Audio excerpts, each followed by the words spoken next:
നമസ്കാരം. കിടക്കാനൊരിടം എന്നുള്ളത് മനുഷ്യന്റെ അടിസ്ഥാന ആവശ്യമാണ്. അത് സ്വദേശിക്കും വിദേശിക്കുമെല്ലാം ഒരുപോലെ ബാധകമാണ്. സ്വന്തമായി വീടില്ലാത്തവർ എന്തു ചെയ്യും? സാധാരണയായി വാടകയ്ക്ക് വീടെടുക്കും.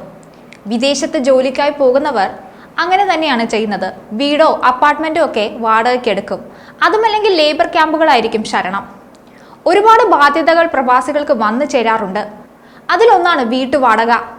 യുഎഇയിൽ താമസിക്കുന്നവർക്ക് പലപ്പോഴും തലവേദന ഉണ്ടാക്കുന്ന ഒരു പ്രശ്നമാണ് വർഷത്തിൽ ഒരുമിച്ച് നൽകുന്ന വാടക. ഇത് വലിയ സാമ്പത്തിക ബാധ്യതകളാണ് പലർക്കും വരുത്തി വെക്കുന്നത്. റൂം ഷെയർ ചെയ്ത് താമസിക്കുന്ന ബാച്ചിലർമാരും വീട് ഷെയർ ചെയ്യുന്ന ഫാമിലിക്കും എല്ലാം ഒരുപോലെ തന്നെ ഇത് സാമ്പത്തിക പ്രശ്നം സൃഷ്ടിക്കുന്നുണ്ട്.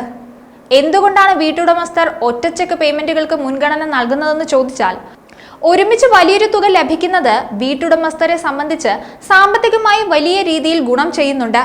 വാടക നൽകാതെ ഇരിക്കുകയും മറ്റും പ്രശ്നം ഉണ്ടാക്കുന്നതും ഇതിലൂടെ തടയാൻ സാധിക്കും. ഒറ്റ ചെക്ക് പേയ്മെന്റ് ലഭിക്കുന്നതിലൂടെ വാടക കരാറിന്റെ ലംഘനം സംഭവിച്ചാലും ഒരുപാട് പ്രശ്നങ്ങൾക്ക് പരിഹാരമായി വീട്ടുടമസ്ഥർ കാണുന്നുണ്ട്. ഒറ്റ ചെക്ക് പേയ്മെന്റുകളാണ് മിക്ക ഭൂവുടമകളും ഇഷ്ടപ്പെടുന്നത്.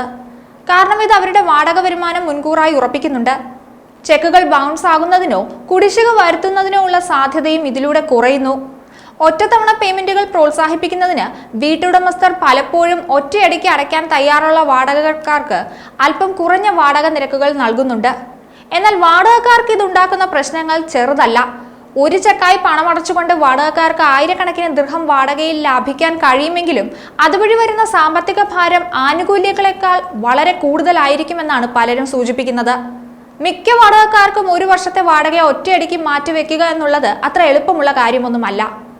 മുൻകൂർ പണമടയ്ക്കാൻ സാമ്പത്തിക ശേഷിയുള്ള ബഹുരാഷ്ട്ര കമ്പനികളിൽ ജോലി ചെയ്യുന്നവരും പ്രത്യേകിച്ച് ചെറിയ വരുമാനക്കാർക്ക് പലപ്പോഴും ഇത്രയും വലിയ തുക സമാഹരിക്കാൻ അത്ര എളുപ്പമൊന്നും സാധിക്കാറില്ല.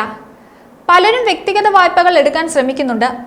ഇത് വീണ്ടും വലിയ സാമ്പത്തിക ബുദ്ധിമുട്ടിലേക്കാണ് പ്രവാസിയെ തള്ളിവിടുന്നത്.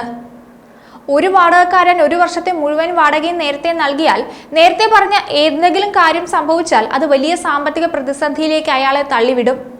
ഒരു വർഷത്തിന്റെ നടുവിൽ വെച്ചാണ് വാടക കരാറിൽ ലംഘനം ഉണ്ടാകുന്നതെങ്കിൽ പ്രോറേറ്റഡ് തുക തിരികെ നൽകാൻ വീട്ടുടമസ്ഥർക്ക് യുഎഇയിൽ ബാധ്യതയില്ല. മനുഷ്യരുടെ ജീവിതം പലപ്പോഴും നമ്മൾ ചിന്തിക്കുന്നതിലും അപ്പുറമാണ്. അതിലുമേറെ പ്രതിസന്ധികൾ നിറഞ്ഞതാണ് പ്രവാസികളുടെ ജീവിതം. അന്യരാജ്യത്ത് ജോലി ചെയ്യുന്ന പലർക്കും ഉറ്റവരും ഉടയവരും കൂടെയില്ല.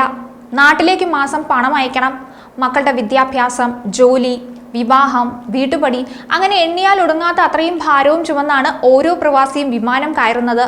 ഇതിനിടയിൽ പല പ്രതിസന്ധികളിലൂടെയും പലപ്പോഴും പ്രവാസികൾക്ക് കടന്നു പോകേണ്ടതായിട്ടുണ്ട്. ജോലി നഷ്ടം, ശമ്പളം കുറയ്ക്കൽ, അല്ലെങ്കിൽ പെട്ടെന്നുള്ള സ്ഥലം മാറ്റം എന്നിവയൊക്കെ എപ്പോൾ വേണമെങ്കിലും സംഭവിക്കാം. എന്തായാലും ഒറ്റച്ചെക്ക് നൽകുന്നവർ ആലോചിച്ച് മാത്രം അത് ചെയ്യുക. ഇല്ലെങ്കിൽ അതൊരു കെണിയായി മാറിയേക്കാം. ചിലപ്പോൾ നിങ്ങളെ അത് അഴിക്കുള്ളിൽ വരെ എത്തിച്ചേക്കാം. എന്തായാലും ഒറ്റച്ചെക്കിന് പിന്നിൽ മറിഞ്ഞിരിക്കുന്ന ചതിയെക്കുറിച്ച് കൂടി അറിഞ്ഞിരിക്കുക. ന്യൂസ് ഡെസ്ക് ഈനാട് മലയാളം.